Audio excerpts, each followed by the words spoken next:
بذار بیان نزدیک بشن رو کنید که نسلشون پذیره بشه. نیروها رو فرستادن بالا قشنگ سنگر میگیرن. خواهی داره میاد جلو دستور چیه؟ بعد از گردنه رو بزنید. امیر منتظر باشه امیر منتظر باشه.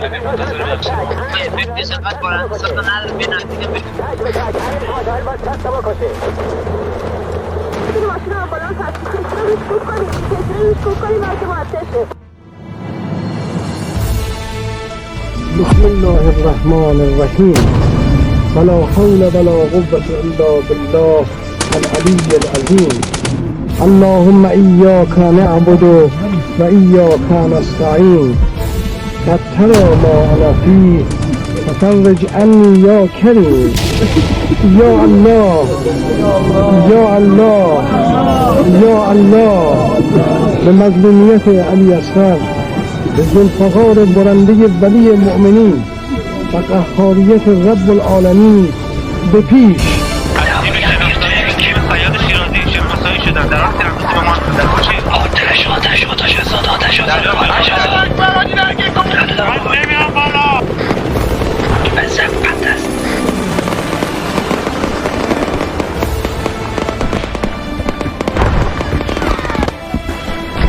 هوایی بزن امیرتک زده هوایی آجا چی سنگین میخواین؟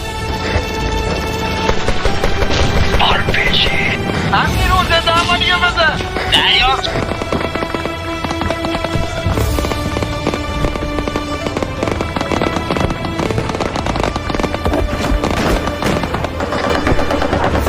شام زنده ای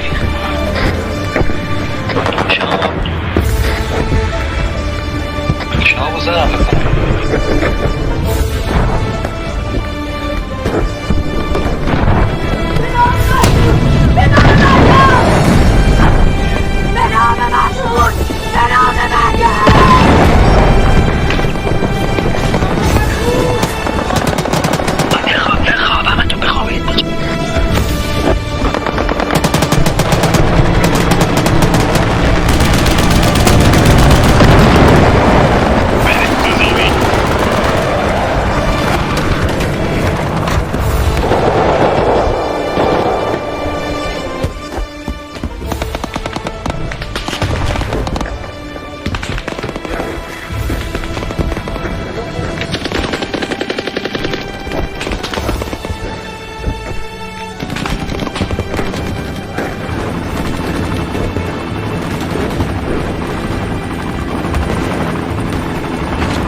باشن ارتباط بگیریم بریم ماشین چیزی بیریم تو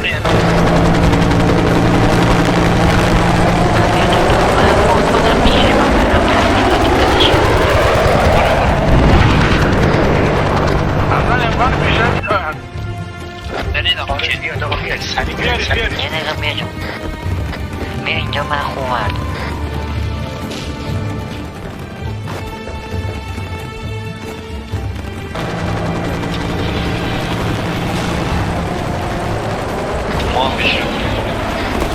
میگم که ما الان نصف رو با موتور اومدیم با موتور بیایم یا نه کامیون ریسکان بیایم کامیون دایش